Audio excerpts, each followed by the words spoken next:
नमस्कार, स्वदेश न्यूज के खास प्रोग्राम जनता मांगे जवाब में आप सभी का स्वागत है। मैं हूं आपके साथ राखी।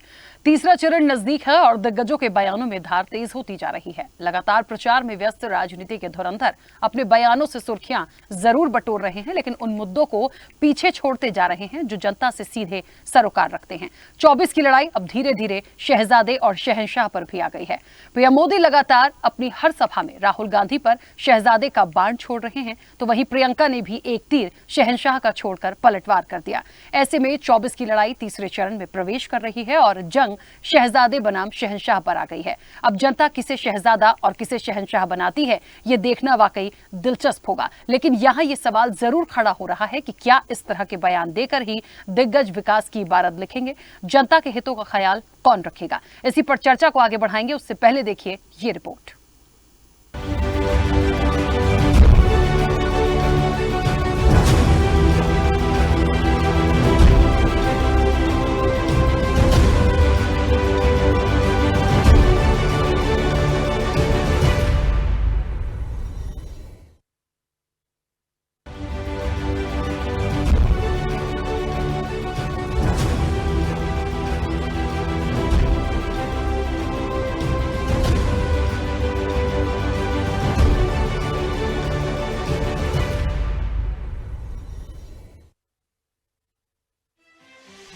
देश में चुनाव है, दिग्गजों की प्रतिष्ठा पर दांव है, लेकिन इससे भी ज्यादा महत्वपूर्ण जनता है जो एक ऐसी सरकार चाहती है जो उनकी समस्याओं के निराकरण और देश के विकास में अग्रणी भूमिका निभाए।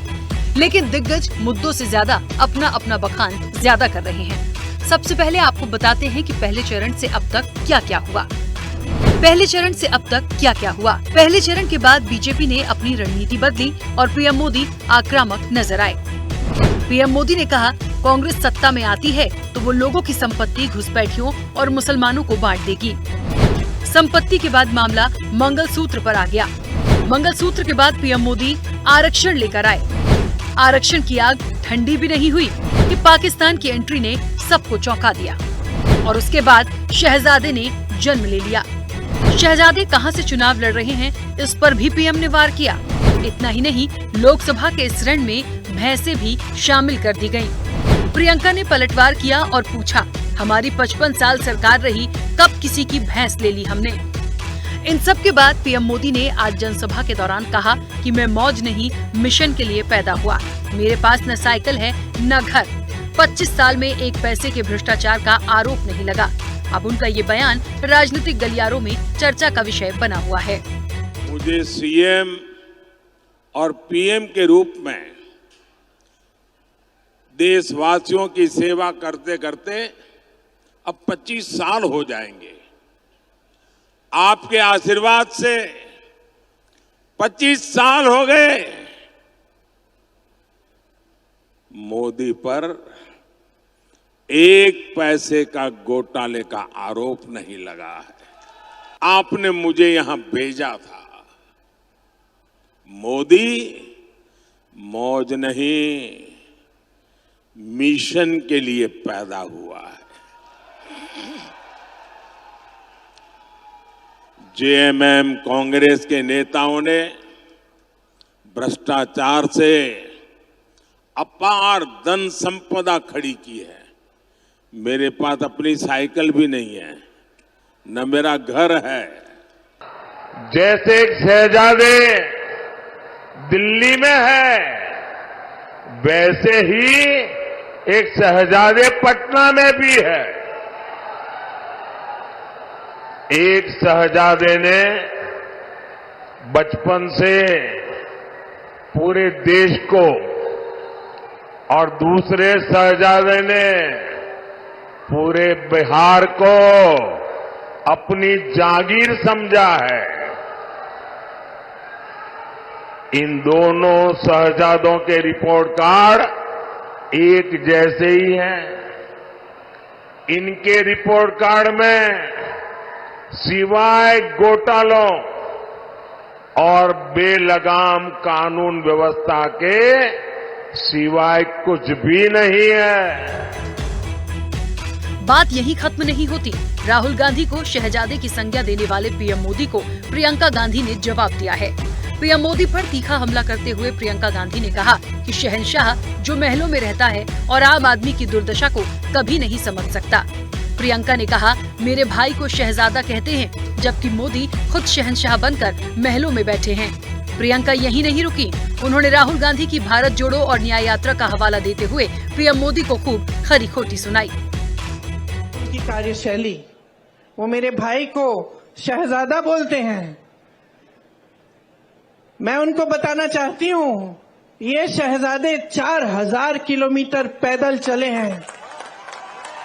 कन्याकुमारी से कश्मीर तक आपकी समस्याओं को सुनने के लिए चले हैं। मेरी बहनों से मिले हैं, मेरे भाइयों से मिले हैं, किसानों से मिले हैं, मजदूरों से मिले हैं और सबसे प्यार से मिलकर पूछा है कि तुम्हारे दिल में क्या मुश्किलें हैं, तुम्हारे जीवन में क्या समस्याएं हैं, उनको हम हल कैसे कर सकते हैं। और एक तरफ आपके शहंशाह नरेंद्र मोदी जी महलों में रहते हैं। आपने कभी टीवी पे उनका चेहरा देखा है? एकदम साफ सुथरा सफेद कुर्ता, एक दाग नहीं है धूल का,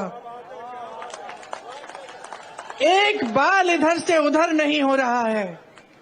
वो कैसे समझ पाएंगे आपकी मजदूरी, आपकी खेती? कैसे समझ पाएंगे? कैसे समझ पाएंगे कि आप किस दलदल में धंसे हुए हो? महंगाई से कहते हैं क्रिया की प्रतिक्रिया जरूर होती है। जितना पीएम मोदी अपनी जनसभा में राहुल गांधी पर हमलावर हैं, उतना ही पलटवार प्रियंका और राहुल गांधी का भी है। लेकिन इस बार पलटवार में दिग्गज ये भूल गए हैं कि वो इस लोकसभा के रण में जनता के मुद्दों को लेकर उतरे थे, तो फिर अब उससे भटक क्यों रहे हैं? शायद यही एक वजह है कि लोगों में भी मतदान के प्रति रुझान देखा गया और 2 चरणों में कम हुए मतदान ने सभी को चिंता में डाल दिया। बहरहाल आगामी चरणों में ये दिग्गज वापस मुद्दों पर लौटेंगे या फिर पूरा चुनाव वार पलटवार में ही निकल जाएगा, ये देखने वाली बात होगी। स्पेशल रिपोर्ट, स्वदेश न्यूज।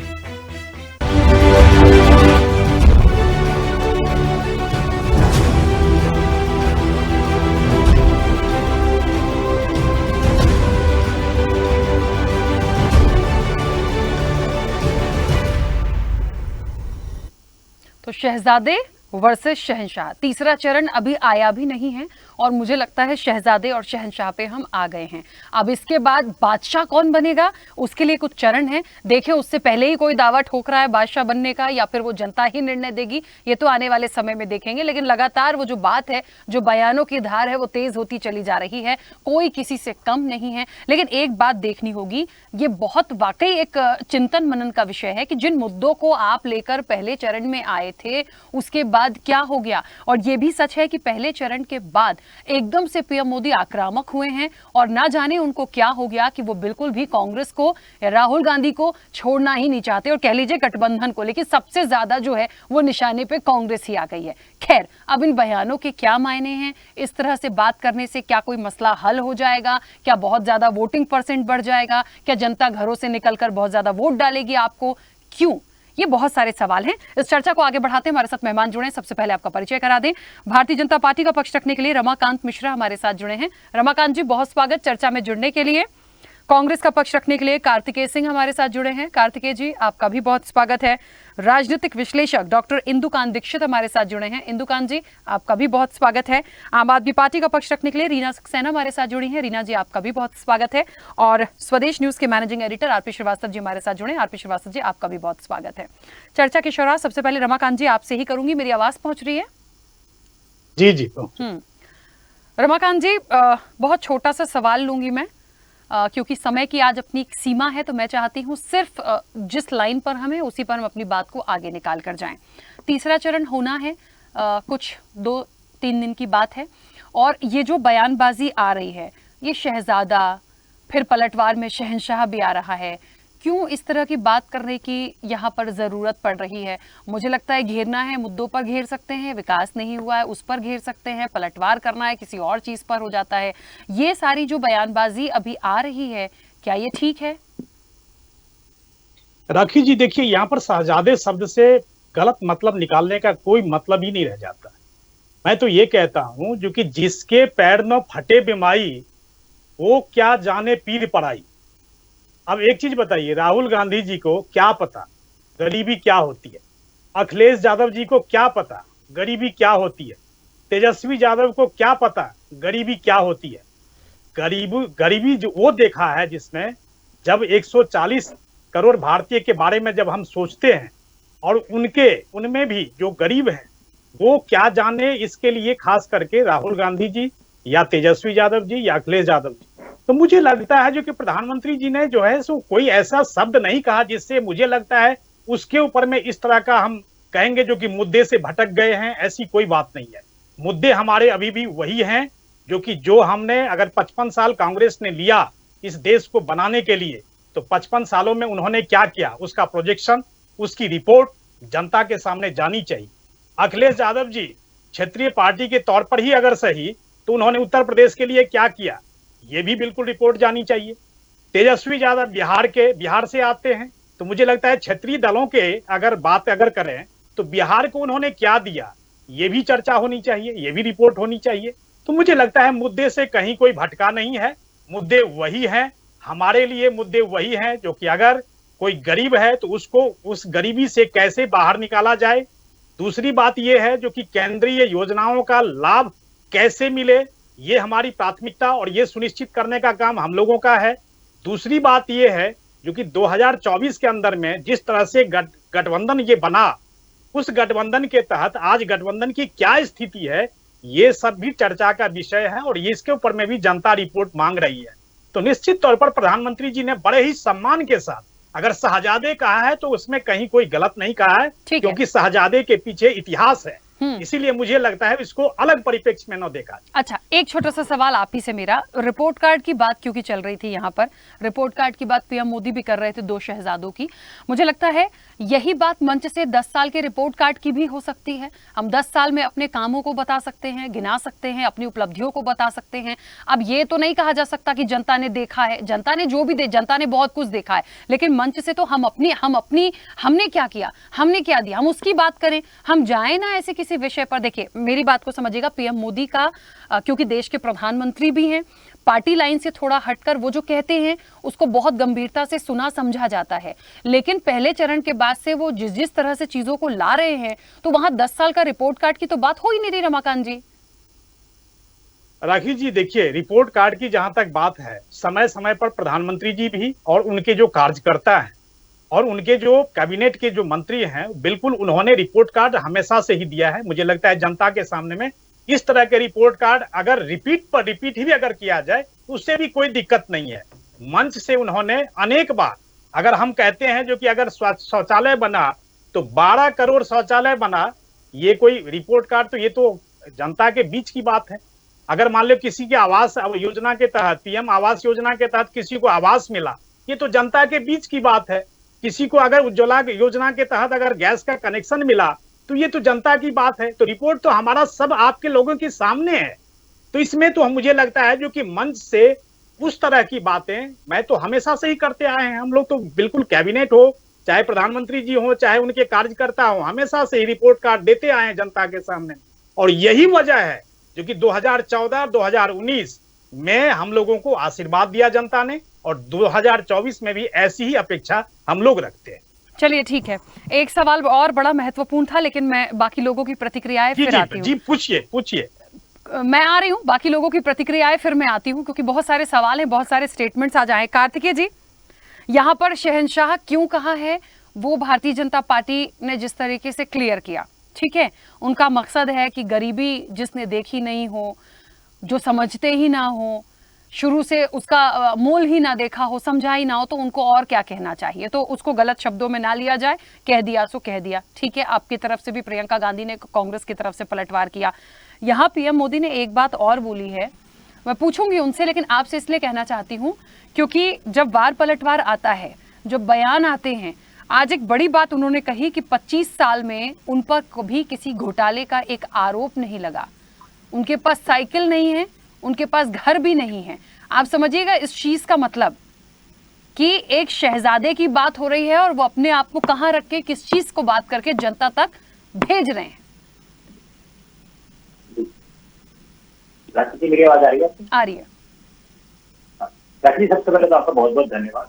और देखिए, शहंशाह की जो बात करने वाले हैं सिर्फ और सिर्फ नरेंद्र मोदी जी है। 2014 में भी, 2019 से 2024 में भी जब जब चुनाव आता है उनको इसी तरीके का भाषा का उपयोग करनी पड़ती है। उसका कारण है, और हमने जो शहंशाह उनको बोला है उसका भी एक कारण है। शहंशाह इसलिए बोला है कि देश की जनता भी जानती है, जो अपने आपको बता रहे थे भाई साहब भारतीय जनता पार्टी के, कि गरीबी देखती है, समझी है। गरीबी देख लेने के समय में और जब खूब आपको मौका मिले उस समय गरीबों के लिए कुछ नहीं करना, उससे बहुत अंतर होता है। उदाहरण के तौर पर रास्ते में किसी एक्सीडेंट हो जाता है, 500-400 लोग की भीड़ जरूर खड़ी हो जाती है, लेकिन एक ही 2 आदमी होते हैं जो आगे बढ़ के उसको इलाज कराने के उठा करके ले जाते हैं। ये बड़ा मूलभूत अंतर होता है। शहंशाह में इसलिए कहा गया कि उनके कपड़े जैसे कि आदरणीय प्रियंका गांधी जी ने जो बोला है कि एक बार भी, ये तो शहंशाह लोग भी करते हैं, नई पोशाकें पहन के जाते, ये पोशाक कभी रिपीट नहीं होती है, उस पर धूल धाम धब्बे नहीं लगते, चलिए देश के प्रधानमंत्री वो भी मान लेते।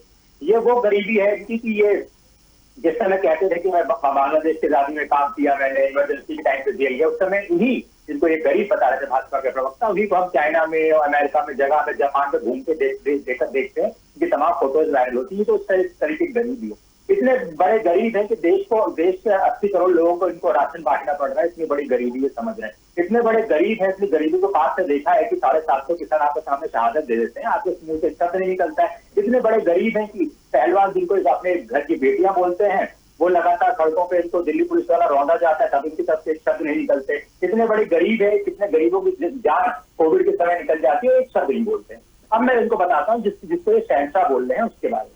उस शहंशाह को जिनको बोल रहे हैं, उस व्यक्ति के पास जिनकी पीढ़ी दर पीढ़ी देश के बड़े प्रधानमंत्री दिए, जिन्होंने देश के लिए अपनी जान न्यौछावर कर दी, उस व्यक्ति के पास पहले जमीन नहीं है। लेकिन नरेंद्र मोदी जी का 2014-2019 का जो इलेक्शन कमीशन में एफिडेविट है, उसमें वो अपनी जमीन बताते हैं, उसमें वो अपनी गाड़ी बताते हैं, उसमें वो अपनी प्रॉपर्टी लगभग 2-2.25 करोड़ रुपए तक की बताते हैं। तो ये गरीबी का अंतर है, भाजपा के प्रवक्ता को पता होना चाहिए। जिस शहजादे को ये बोलते हैं, उस शहजादे ने जब कांग्रेस की सरकार की भूमि अधिग्रहण बिल आया था, उसके खिलाफ जाकर के गरीबों के हितों में बोला था। और आज जब किसी भी गरीब की, किसी भी किसान की जमीन ले जाती है, देश को की सरकार को मजबूरन 4 गुना मुआवजा देना पड़ता है, ये उस व्यक्ति ने किया था। उस व्यक्ति की सोच है कि वो right to information, right to education, right to food की बात करता है। उस व्यक्ति जिसको ये शहंशाह बोलते हैं, उसी क्या है कि 4000 किलोमीटर पैदल चलता है, तमाम कुली रास्ते में मिलते हैं, किसान मिलते हैं, महिलाएं मिलती, छोटी बच्चियां मिलती है, जिनके लिए बुल्लट तोड़ के आती है। जिस व्यक्ति को ये शहंशाह बोल रहे हैं, उसी व्यक्ति का असर है कि जब वो ट्रक ड्राइवर के साथ बैठ करके चंडीगढ़ तक ट्रक में जाता है, तो भारत सरकार को विवश होकर के बोलना पड़ता है कि तमाम ड्राइवर जितनी गर्मियों में इतनी लंबे लंबे सफर को तय करते हैं, तो उनकी गाड़ियों में आपको एसी लगाना पड़ेगा। जिसको ये शहंशाह बोलते हैं, वो इनके तरह बड़े बिजनेसमैन कॉर्पोरेट घरानों के साथ मीटिंग में, पार्टी में नहीं पाया जाता है। वो कुलियों के पास जाके बैठता है, और उसके उलट क्या होता है कि भारतीय जनता पार्टी को कुलियों की जो तनख्वाह की आय होती है उसको बढ़ाना पड़ता है। जिसको हमने बोला है कि वो शहंशाह इसलिए कि शहंशाह को यही नहीं पता है कि देश में वर्तमान समय में मजदूरी 176 रुपए प्रतिदिन है। लेकिन जिनको ये शहंशाह बोलते हैं, राहुल गांधी जी को, उन्होंने कहा कि हम 400 रुपए प्रतिदिन करना चाहते हैं। जिनको ये शहंशाह बोलते हैं, वो कहता है कि हम मनरेगा की जो दिहाड़ी उसको हम 400 रुपए करना चाहते हैं। जिसको ये शहंशाह बोलते हैं, वो कहता है कि भाई जो गरीब परिवार की महिलाएं हैं उसको हम 1 लाख रुपए देना चाहते हैं। तो एक समय गरीब हो जाना, जो शायद देश भी आज तक पता करता है कहाँ चाहे बेटी, उस पर मैं नहीं जाना चाहता हूँ, लेकिन ये होता है कि उस दर्द को समझना, उस दर्द को दूर करने के लिए काम करना। तो इसीलिए कहा, और इनके लिए एक शेर मैं सुनाया, एक शेर मैं भी सुना देता हूँ। यही भारतीय जनता पार्टी के लोगों का क्या है कि नरेंद्र मोदी जो बोला वो सीपली बजाना शुरू कर देते हैं। तो उनके एक शेर मैं कहूंगा, आपकी फिर आप चली जाएगा कि शहंशाह ने कहा कि दिल में ख्याल उठाए बस्तियां जलाने का बहुत।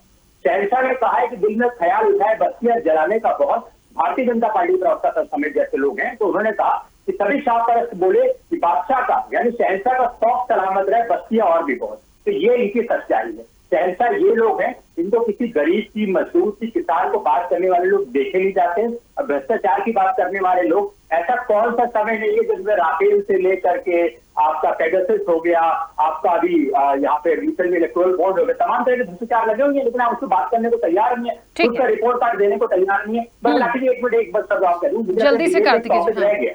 ये सिर्फ शहंशाह तक बात नहीं आई है। ये नरेंद्र मोदी ने जब बात मंगलसूत्र शुरू करी थी, वो गुजरात में भैंस तक ला दी है। देश के प्रधानमंत्री हैं, गुजरात के भी खड़े होकर गुजराती में झूठ बोलते हैं गुजराती लोगों के साथ, और कहते हैं कि इनके ये न्याय पत्र मेरे पास है। इस न्याय पत्र में बोलते हैं कि लिखा हुआ है कि हम आपकी अगर 2 भैंस होगी तो 1 भैंस ले लेंगे। ये 45 पेज का न्याय पत्र है। भारतीय जनता पार्टी के तमाम नेता उसको पढ़ लें और देश को बताएं कि हम लगातार झूठ बोल रहे हैं।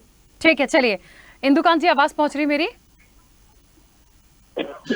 इंदुकांत जी, देखिए एक बात तो है बहुत महत्वपूर्ण, हमेशा एक चर्चा जब यहाँ होती है तो मुझे ये बात बहुत बार बोलनी पड़ रही है कुछ दिनों से, पहले चरण के बाद, कि मुद्दों पर आ जाएं, मुद्दों पर आ जाएं। पता नहीं मुद्दों पे लौटेंगे या नहीं, मुझे लगता है एक वक्त के बाद तो अब, क्योंकि हम जिस जगह पे हैं हम एक बोल ही सकते हैं, बता ही सकते हैं, मैसेज पास कर सकते हैं, मुद्दों पे बात कर लीजिए। जनता से जुड़ी हुई जो बातें हैं वो सुनना समझना चाहती है, उनके विकास की चीज़ों को देखना चाहती है, देश के विकास को देखना चाहती है, ना कि किसने किसकी भैंस ले ली, कौन किसकी भैंस ले लेगा, कौन किसकी संपत्ति ले लेगा, पाकिस्तान आ जाता है, कहीं और चले जाते हैं, और अभी तो ये शहजादे और शहंशाह पे आ गए। मुझे लग रहा है जनता का विकास होगा क्या शहजादे और शहंशाह से? लेकिन जो बातें आ रही हैं, या पीएम मोदी ने भी जिस तरह से कहा मेरे पास साइकिल नहीं है, मेरे पास घर नहीं है, तो मतलब फिर आपके पास कुछ भी नहीं है। थोड़ा सा हो सकता है मेरा सवाल ऐसा लग रहा हो, लेकिन जब इस तरह की चीजें आती हैं वो अनएक्सेप्टेबल होती हैं। इस इलेक्शन में बड़ा चुनाव है, देश का चुनाव है। जी राखी जी नमस्कार, हमारे जितने भी को पैनलिस्ट उनको भी मेरा नमस्कार। निश्चित तौर पर ऐसे मुद्दों से आपने बिल्कुल सही मुद्दा उठाया, जनता की समस्या नहीं हल होने वाली है, लेकिन राजनीति इसी का नाम है राखी जी, कि जब चीजें बढ़ती हैं आगे तो every action has its reaction और इक्वल एंड अपोजिट रिएक्शन। आपने देखा होगा कि सभी मीडिया रिपोर्ट्स में आ रहा है, और हमने देखा, आज तो मैं पलामू में प्राइम मिनिस्टर की रैली में भी था, कि तमाम जगहों से पहले जो दौर के इलेक्शंस हुए तब तक शायद एजेंडे पर ही बात हो रही थी, लेकिन जैसा आपने कहा कि सेकेंड राउंड के ठीक पहले फर्स्ट राउंड के बाद तमाम मुद्दे बदलने लगे। अब मैं आता हूं पहले प्रधानमंत्री के भाषण पे जिसकी चर्चा आपने की।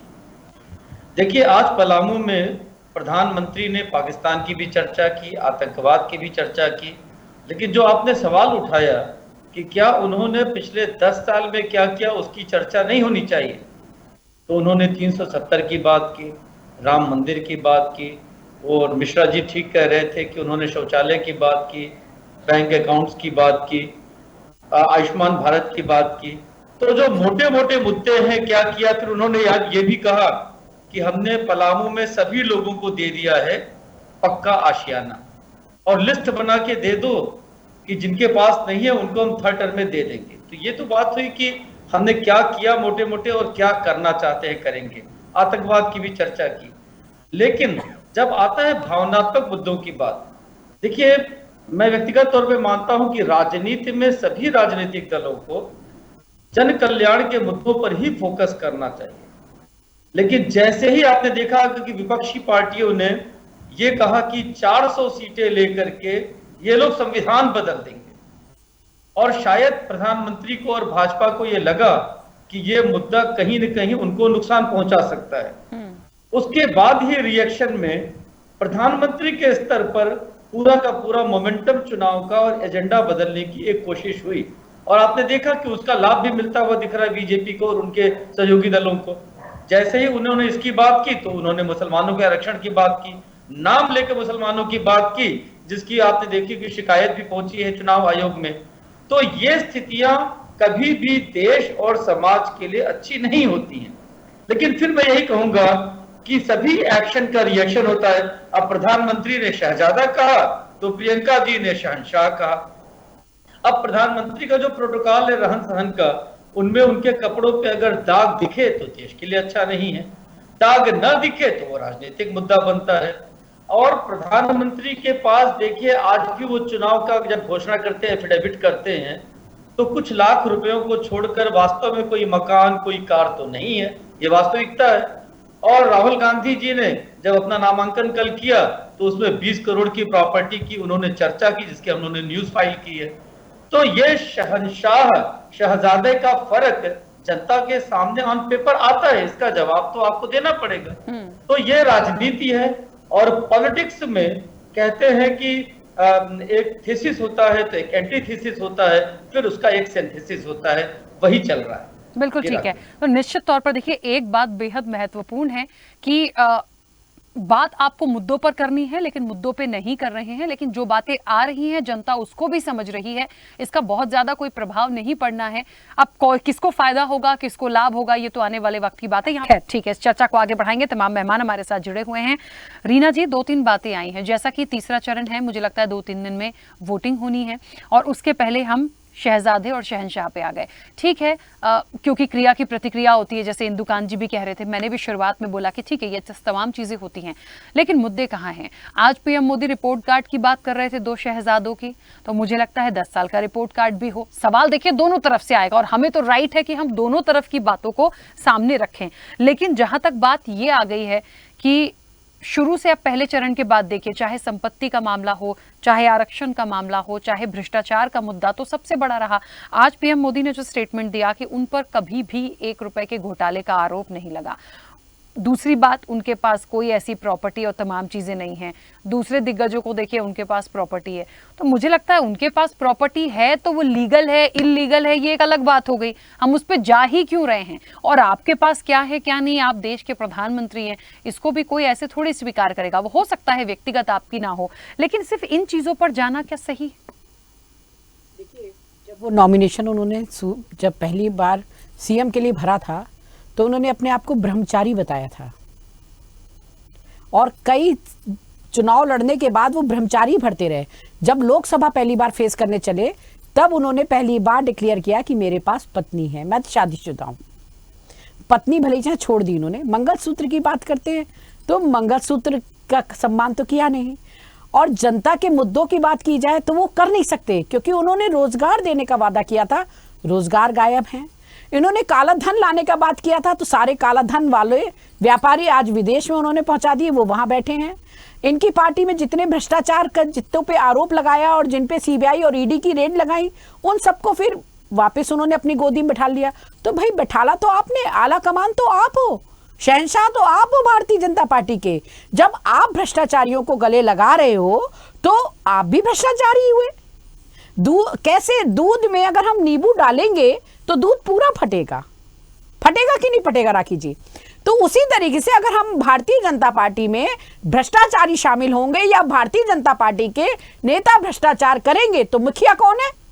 आज मोदी के नाम से पूरे देश में चुनाव हो रहा है, और पिछले 10 साल से मोदी के नाम पे चुनाव हो रहा है।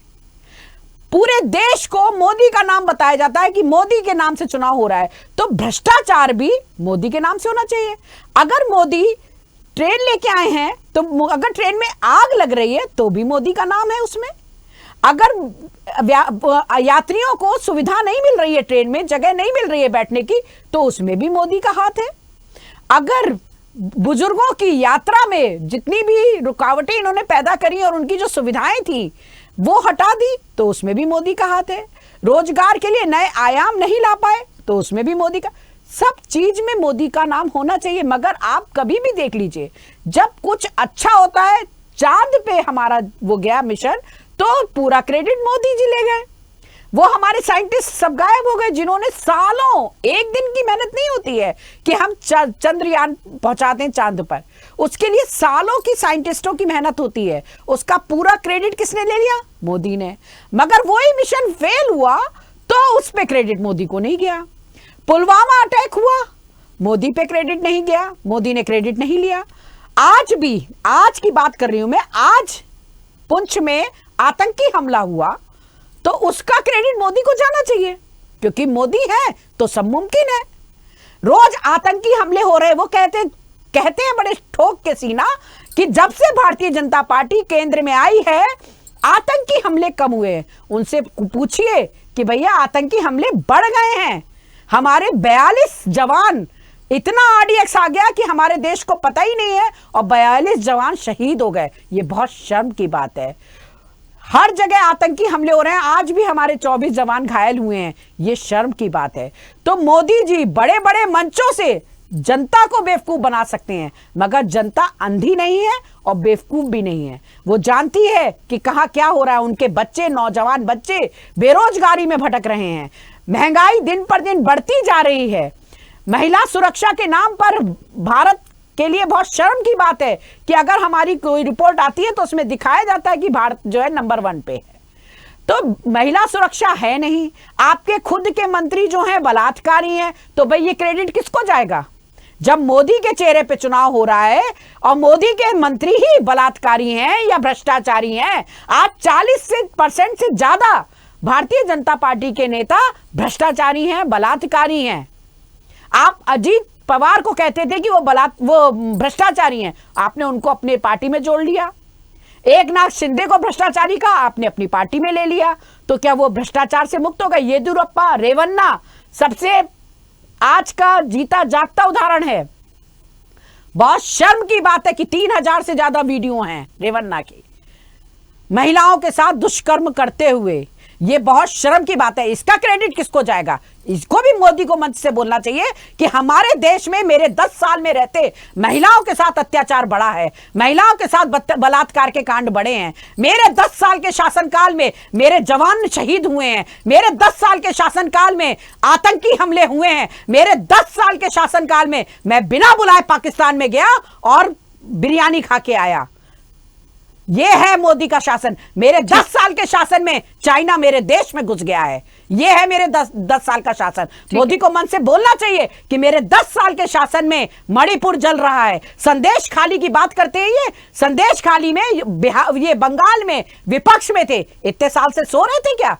विपक्ष की भूमिका इन्होंने तब क्यों नहीं निभाई? अब ऐन चुनाव पे उन्हें संदेश खाली दिखाई दिया, वहां की महिलाएं दिखाई दी। महिलाओं का सम्मान करना भारतीय जनता पार्टी को आता ही नहीं है, और यह भी क्रेडिट मोदी को ही जाता है कि जो अपनी पत्नी का सम्मान नहीं कर सका वो देश की महिलाओं का सम्मान क्या करेगा। ठीक है रीना जी, रोकूंगी मैं बीच में। रमाकांत जी बस 1 मिनट रुके, वापस आती हूँ। आरपी श्रीवास्तव जी देखिए, यहाँ जो दिग्गज हैं वो अपनी अपनी बात करेंगे, अपने अपने बयान देंगे। तीसरा फेज है, बयानों की धार जो है वो तेज हो चली है। लेकिन ये बात वाकई गंभीर विषय है कि जिस तरह से अभी रीना जी भी अपनी बात को रख रही थी, इंदु कांत जी ने भी उस बात को रखा, मैंने खुद इस शुरुआत में उस सवाल को उठाया, मुद्दे कहाँ हैं? आप कह रहे हैं आपके पास कुछ नहीं है। आज कोई ये सुनने नहीं बैठा है मंच से कि आपके पास साइकिल है या नहीं, घर है या नहीं, या 20 करोड़ रुपए किसकी प्रॉपर्टी है, राहुल गांधी की कितनी, हमें नहीं मतलब, किसी को नहीं मतलब, मुद्दों से मतलब है। लेकिन आप हर चरण में बोलने के बाद, सुनने के बाद लगातार जो चीजें जा रही हैं, आप देखिए वहीं पर आके कहानी रुक जाती है। क्या ऐसे ही पूरा ये चुनाव देख पा रहे हैं? देखिए राखी जी, 2-3 बातें हैं, और जो मुद्दा है आज का शहंशाह और शाहजादे का, एक बात ध्यान रखिएगा कि निश्चित रूप से जिस तरह से मोदी जी बोल रहे हैं, प्रधानमंत्री जी, कि शाहजादे हैं, शाहजादे इसलिए हैं कि चूंकि उन्होंने उनके परिवार में प्रधानमंत्री रहे, तमाम जो ऊपर से उनकी जो आप देखिए तो उनके नाना से लेके परनाना से लेके तमाम एक समृद्ध परिवार रहा। तो अगर इतनी सारी संपत्ति है तो हमें लगता है कि उनको कभी गरीबी देखने का मौका ही नहीं मिला। बात सच कह रहे हैं, उन्होंने गरीबी नहीं देखा। लेकिन उन्हीं के जो है उन्हीं के परिवार में इस देश के प्रधानमंत्री भी रहे, जो गरीबों के निकट भी रहे। तो देश ने ऐसे नहीं चुन लिया। हाँ, ये बात उनका कहना सही है कि अगर वो शहजादे हैं तो निश्चित रूप से जो प्रॉपर्टी गिनाई जा रही है, तो हमें लगता है कि पहले से है, आज से तो है नहीं कि कल आ गई हो। वो तो कल की बात, आज 2 साल 10 साल में देखिए बेशुमार संपत्तियां जो है बहुत सारे नेताओं के पास है, जो निकल के सामने आती हैं, उनको कहा जा सकता है। एक बात। दूसरी बात रही शहंशाह की।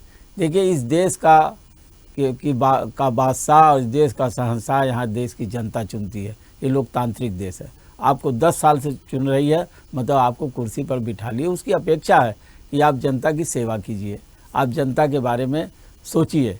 लेकिन यहाँ पर बातें जो है, जो जैसे जैसे चुनाव आता है बहुत सारी चीज़ें निकल। आपको ये समय ये बताने की क्या ज़रूरत पड़ रही है? अगर आप सारी चीज़ें अच्छी किए हैं कि मेरे पास साइकिल नहीं है, मेरे पास घर नहीं है। भाई, घर नहीं है, साइकिल नहीं है, जनता को बताने की क्या ज़रूरत है? वो तो आपके चुनाव के घोषणा पत्र में है कि आप पास कितनी संपत्ति है, पब्लिक डोमेन में है। ADR की रिपोर्ट देखिए, एक नेता की, किसी की 600 करोड़ की, किसी की 6000 करोड़ की संपत्ति है, किसी की कुछ भी नहीं है। तो ये तो सारी चीज़ें ऐसा ही पब्लिक डोमेन में है। जब आदमी अपना पर्चा भरता है, नॉमिनेशन फाइल करता है, तो उस समय सारा डिटेल देता है। ये बताने की भी ज़रूरत नहीं, लेकिन मंच से बता के ज़रूर लोगों की सिंपैथी आपको मिल सकती है कि देखिए हमारे प्रधानमंत्री जी कुछ भी नहीं है। इस देश में ऐसे भी प्रधानमंत्री हुए हैं अपने देश में। लाल बहादुर शास्त्री को देखिए, उस समय उनके पास किस तरह के कपड़े पहनते थे, उन पर तो कोई सवाल नहीं खड़ा किया। लेकिन आज की डेट में कपड़ों को लेकर के विपक्ष सवाल करता है।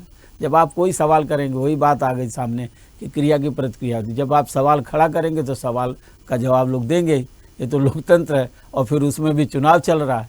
चुनाव के टाइम में वार पलटवार होगा ही होगा। तो ये सारी चीज़ों को अगर राखी जी देखिए तो हमको लगता है कि बहुत ही चुनाव धीरे धीरे क्या है, आप जो हिंदू मुस्लिम पर आ गया चुनाव, पर्सनल लेवल पर चुनाव आ गया, जबकि विकास के बहुत सारे आयाम जो है, बहुत सारे जो गिनाया है हमारे बीजेपी प्रवक्ता ने, निश्चित रूप से वो काम हुए हैं। उसको देश की जनता नकार नहीं सकती है। शौचालय बने हैं तो बने हैं, मकान बने हैं तो बने हैं, नल जल की सुविधा दी जा रही तो हुई है। तो हुई इसलिए कि आपको 10 साल तक सत्ता में बिठाला है देश की जनता ने, तो आपका दायित्व तो बनता करना। आप गिनाइए, बिल्कुल गिनाइए, लेकिन बहुत सारी चीज़ें ऐसी हैं जिनको उनको भी गिनाइए कि आने वाले समय में आपका देखिए, जब ये चुनाव शुरू हुआ था तो राखी जी 2047 का विज़न था। वो विज़न पर आइए, वो विज़न ही है जो जनता आपको सर माथे बिठा के रखी है। जहाँ तक शहजादे और शहंशाह का सवाल है, तो दोनों की स्थिति वही है कि कोई किसी के पास संपत्ति पहले से है, या हो सकता है उन्हें गरीबी नहीं देखा हो, निश्चित रूप से शहजादे हैं। लेकिन शहंशाह तो जनता चुनती है, और निश्चित रूप से फिर देखिएगा आने वाले समय में 4 जून के बाद किसको जनता अपने सर माथे बिठाती है और कौन इस देश का शहंशाह बनता है। बिल्कुल। रमाकांत जी कुछ कहना चाह रहे हैं, अपनी बात रखिए। जी देखिए, यहाँ पर अभी हमारी प्रवक्ता कह रही थी रीना सक्सेना जी कि दिल्ली को तो ये संभाल नहीं पाई अब तक, और जो सर्टिफिकेट देते फिरते थे अपने मंत्रियों के सर्टिफिकेट दिया करते थे। इतना अच्छा संभाला है, वहाँ की जनता बता रही है। आपको पहले विधानसभा से गायब किया, फिर एनसीडी से गायब किया, और अब की आप लोकसभा से भी गायब होने वाले हैं। क्या तरीका है राखी जी? एक मिनट, रीना जी बोलने दीजिए। क्या तरीका है राखी जी? अब देखिए, दिल्ली के अंदर में ये हमारे जो मुख्यमंत्री हैं अरविंद केजरीवाल जी सर्टिफिकेट देते फिरते थे। सिसोदिया साहब, अरे भाई बहुत बड़ा सर्टिफिकेट इन्होंने दे दिया अरविंद केजरीवाल जी अपनी तरफ से। सत्येंद्र जैन जी बड़ा सा सर्टिफिकेट दे दिया। संजय सिंह जी बड़ा सा सर्टिफिकेट दे दिया। अरे भाई, आप तो सर्टिफिकेट देते फिरते थे, लेकिन कोर्ट ने तो कोई सर्टिफिकेट नहीं दिया। कोर्ट ने बोला आज अभी तक सिसोदिया, अरे किस सिसोदिया साहब की जमानत तक नहीं हो पा रही है। तो पड़ रही है भ्रष्टाचारी, रोज अरे भ्रष्टाचारी लोग, आप लोग भ्रष्टाचारी लोग, दूसरे को ज्ञान दोगे? भ्रष्टाचारी लोग दूसरे को ज्ञान दोगे क्या? ईडी और सीबीआई आप लोग ऐसा भ्रष्टाचारी हो, आप दूसरे को सर्टिफिकेट देंगे? कैसा प्रमाण? आप दूसरे को सर्टिफिकेट देंगे? आप सर्टिफिकेट देने लायक नहीं है। आप सर्टिफिकेट मत दीजिए, और आपसे सर्टिफिकेट की जरूरत भी नहीं है। हमें जनता सर्टिफिकेट देगी, हमें जनता सर्टिफिकेट। चलिए, मुझे ऐसा लगता है बात देखिए वहीं पर आ गई। अभी पूरी चर्चा में, एक मिनट, पूरी चर्चा में हम ये बात कर रहे थे कि क्रिया की प्रतिक्रिया होती है, लेकिन मुद्दों की अभी भी बात नहीं हो रही है। इसी चर्चा में मुद्दों को नहीं शामिल कर रहे। दिल्ली को संभाल लीजिए। दिल्ली के अंदर में स्कूल में छात्रों के पास नहीं स्कूल बैग है, किताब है, कि दिल्ली की जनता कलम को क्या है, सुविधा दी है? उनके ऊपर रमाकांत जी एक मिनट, रमाकांत जी मैं आपसे कहना चाहती हूँ। रमाकांत जी, पूरी चर्चा में मुद्दों को लेके हम बात कर रहे थे, और यही उम्मीद कर रहे थे कि जो विजन है हम उस पे आ जाएं। इस दूसरे राउंड में भी देख लीजिए आप, कुछ नहीं हो रहा। आप आम आदमी पार्टी पर चले गए, वहां से पलटवार आ गया। हम शहजादे और शहंशाह नहीं है, हम आम आदमी हैं, गर्व से कहते हैं कि आम आदमी है, और आम आदमी को सुविधाएं दे रहे हैं। उनको अच्छे सरकारी स्कूल दिए, उनको अच्छी स्वास्थ्य व्यवस्थाएं दी, उनको फ्री की यात्रा दी, उनको महिलाओं को सुरक्षा दी, महिलाओं को बस यात्राएं मुफ्त दी, सारी सुविधाएं जनता को दे रहे, जनता का पैसा बचा रहे हैं। आपकी तरह महंगाई का अंबार खड़ा नहीं कर रहे हैं। ठीक है रमाकांत जी, रीना जी प्लीज, मैं बीच में रोक रही हूँ आप लोगों को, प्लीज एक एक करके अपनी बात रखिए, ऐसे बात मत करिए, थोड़ा सा समय होता है। इस पूरी चर्चा में मैं बार बार एक ही चीज कह रही हूं, जिस विजन और मुद्दे की बात हो रही थी, देखिए इस दूसरे राउंड में हम आए, इस चर्चा के एक छोटे से ब्रेक के बाद आए थे, उसमें फिर देखिए वही बात होने लगी। उधर से एक बात आई, उन्होंने कुछ कहा, वहां से पलटवार आ गया, फिर बहस होने लगी, झगड़ा होने लगा। इतना होने के बावजूद कोई नहीं कह रहा कि हम अपने रिपोर्ट पार्ट के बाद बात कर लें, हम अपने मुद्दों पर बात कर लें। क्यों? ये बड़ा सवाल है। कार्तिकेय जी कुछ कहना चाह रहे हैं, बोलिए जल्दी से। रीना जी आऊंगी, एक मिनट। राखी जी, मैं कह रहा था, आप जो बार बार कह रही है मुद्दों की बात बार बार करी जा रही है, तो जब ये चुनाव शुरू हुआ तो सिर्फ कांग्रेस पार्टी ने मुद्दों पे रखा था। आप मुझे बता दीजिए, हिंदू मुसलमान का सबसे पहले शब्द इस्तेमाल किया प्रधानमंत्री मोदी जी ने भारतीय जनता पार्टी में। पाकिस्तान को सबसे पहले जो नरेंद्र मोदी की भारतीय जनता पार्टी वहां पर जाती है। आरक्षण की तमाम बातें, आरक्षण की बात तब आई जब हेगड़े जी जो कर्नाटक के इनके सांसद है वर्तमान के दोबारा चुनाव लड़ रहे हैं, ज्योति मुखर्जी से नौबार चुनाव लड़ रहे हैं। इन लोग ने कहा कि हमें 400 दीजिए, हम संविधान बदल देंगे। तो संविधान किसलिए बदलोगे, हमने ये प्रश्न किया था। तो भारतीय जनता पार्टी हैदराबाद के म्युनिसिपल चुनाव से लेकर के विधानसभा से लोकसभा तक जब भी चुनाव आएगा, यही देश का प्रधानमंत्री, यही भारतीय जनता पार्टी हिंदू मुसलमान पे आएगी पाकिस्तान। इसका भी कारण बता देता हूँ। 2019 में शहीदों के नाम पे वोट मांगने वाले देश के साथ विश्व के इतिहास के पहले प्रधानमंत्री नरेंद्र मोदी जी होंगे। 2014 में बोला था 5 साल की, 2019 आ गया, 2019 में 2022 का सपना दिखा दिया, 22 आते आते पहले 2047 में। तो देश ये पूछना चाहता है कि भैया 2014 आ गया है, 2014 से 2024 आ गया है, 10 सालों में आपने क्या कुछ किया है? महंगाई से आपने क्या कर दिया? आपने युवाओं क्या कुछ दे दिया? अरे जो वर्तमान के युवा है वो 2047 में आके क्या करेंगे बताइए ना। अब तो हम में से कितने लोग रहेंगे 2047 तक देखने के लिए? तो हवाई बातों से सब बचना चाहते हैं ना। आप वंदे भारत की बात कर दोगे, लोकल ट्रेन और जो स्लीपर ट्रेन उसमें बैठने की जगह नहीं मिल रही है लोगों को। आपके टाइम पे फ्लाइट में लोग जमीन पे बैठ के खाना खा रहे हैं, आपने ये हालात कर दिए हैं। किराया कहाँ से कहाँ पहुंचा दिया है। एक आम गृहिणी घर चलाना कितना मुश्किल हो गया, आप उस पर बात करते नहीं हो। और ये शहजादे की बात है, जब तेजस्वी यादव जी को, अखिलेश यादव जी को और राहुल गांधी जी को बोला, तो चिराग पासवान कौन है, उनको क्या मानते हैं नरेंद्र मोदी जी? उनके बारे में एक शब्द बोलेंगे? ये पंकज सिंह, राजनाथ सिंह के बेटे है, वो कौन है? स्वराज क्या है? ये सब नहीं सुनना चाहता है। और बड़ा सीधी सी बात है, जो बार बार बोला जा रहा है, अभी राहुल गांधी जी के बारे में हिंदुस्तान जी ने बोला 20 करोड़ की। नरेंद्र मोदी जी ने 2019 में जो एफिडेविट डाला है वो 2 करोड़ 50 लाख उसने अपनी बताई है, संपत्ति बता रही थी 2 करोड़ 50 लाख रुपए की, अपने को गरीब बता रहे थे।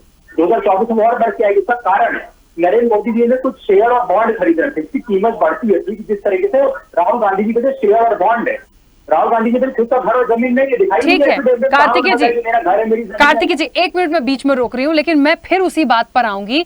क्या देश की जनता ये जानना चाहती है कि मोदी जी की प्रॉपर्टी कितनी है, उनके पास साइकिल है कि नहीं, क्या राहुल गांधी की कितनी है? इस पे जा ही क्यों रहे हैं? किसको शहजादा बनाना है, किसको शहंशाह बनाना है, किसको कुछ नहीं बनाना है? मुझे लगता है वो जनता को तय करना है। मैं बड़ी विनम्रता के साथ कहना चाहता हूँ, क्या कौन रहा है, इसकी शुरुआत कौन कर रहा है? ठीक है, आप देश के प्रधानमंत्री, आपने 10 साल में, मैं एक उदाहरण देता हूँ, मनमोहन सिंह जी की सरकार आई थी, दिवंगत अटल बिहारी वाजपेयी जी के बारे में एक शब्द कभी नहीं बोला गया। इनके टाइम पे ये था, उसके समय पे आतंकवादी घटनाएं हो गई थी, हमने ये कर दिया, हमने वो कर दिया। इस सरकार में आप एक दायित्व होता है, आपकी एक अकाउंटेबिलिटी होती है, आपने क्या कुछ किया। ठीक है कार्तिकेय जी, समय की सीमा। हाँ बोलिए, कुछ कहना चाह रहे हैं मैम? 1 मिनट आ रही हूँ। रमाकांत जी थोड़ा जल्दी से। हाँ बिल्कुल राखी जी, देखिए यहाँ पर अभी हमारे कांग्रेस प्रवक्ता अभी गिना रहे थे। मैं इतना कहना चाहता हूँ, जो कि बात कह रहे हैं, जो कि विषय किसने उठाया। एक चीज बताइए, आपका जो मैनिफेस्टो था, आपने धर्म के आधार पर आरक्षण देने का वादा जिस तरह से आप कर रहे हैं, जिस तरह से आर्थिक सर्वे की बात कर रहे हैं, ये कौन कर रहा है?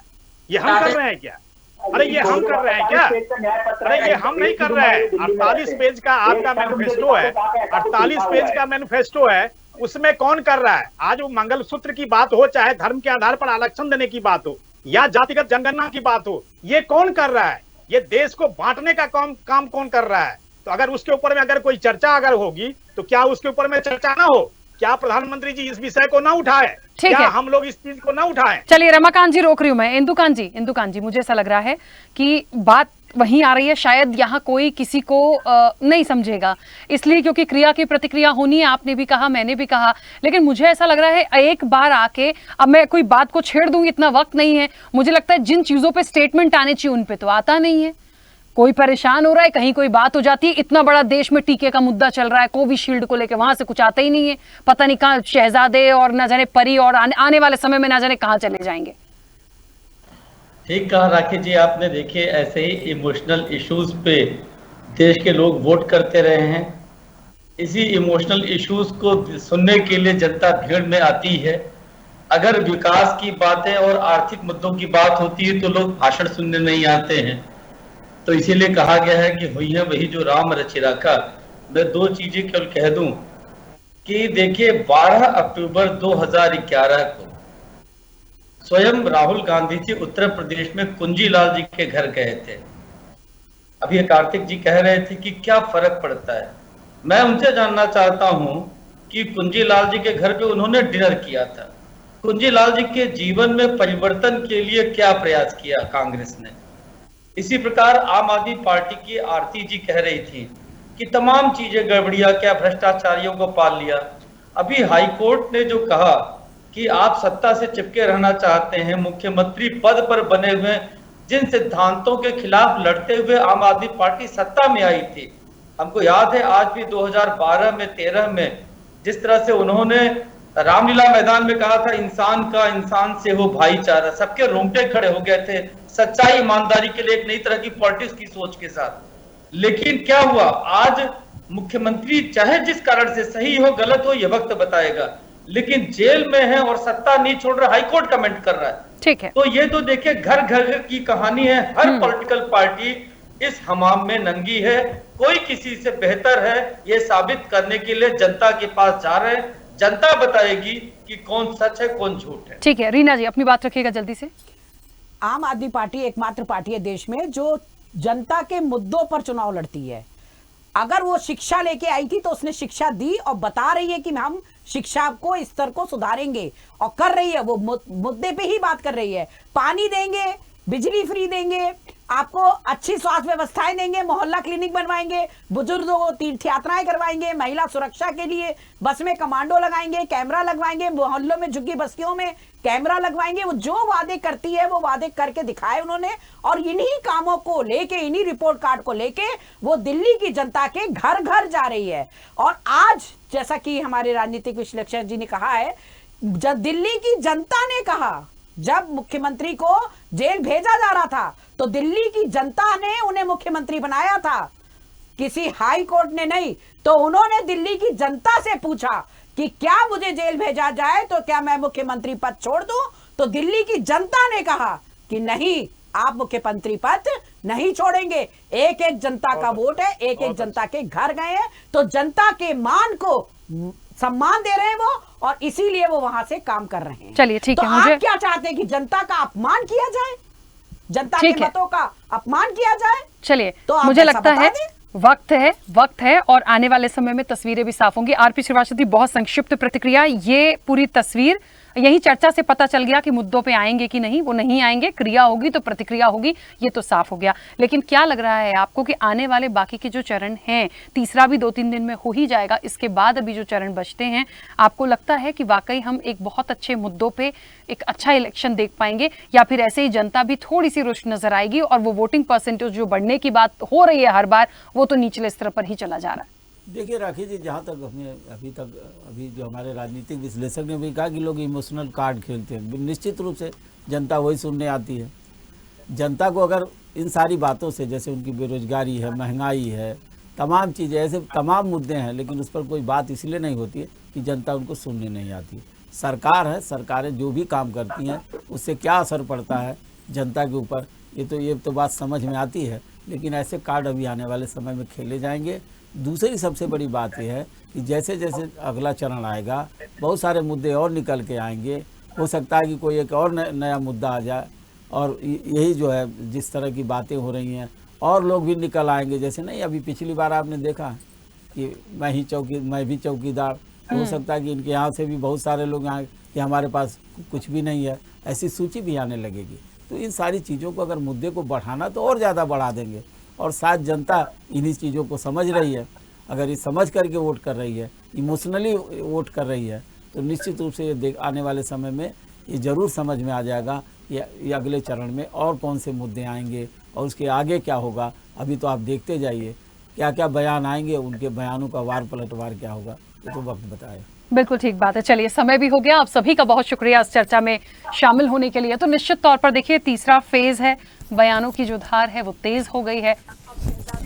अब पे ये तीसरा चरण आके रुका है। इसके बाद कहां तक चलेगी ये कहानी? क्या 2047 के विजन की जो बात हो रही थी, 10 साल के रिपोर्ट कार्ड की जो बात हो रही थी, क्या किसी मंच से अगले चरण के पहले सुनाई देगी? ये भी हमें ध्यान रखना पड़ेगा और उस चर्चा को शामिल भी करना पड़ेगा कि मोदी जी कह रहे हैं या नहीं। और ये भी देखना पड़ेगा कि जो इंडिया गठबंधन है, जो पूरी ताकत के साथ यहाँ फेस कर रहा है एनडीए को, वो अपने किन मुद्दों के साथ है, सिर्फ पलटवार करेगा या वो अपनी बातों को लेकर किस दिशा में आगे बढ़ेगा, ये देखने वाली बात होगी। चर्चा में इतना ही। बने रहिए स्वदेश न्यूज के साथ। सबसे पहले देश।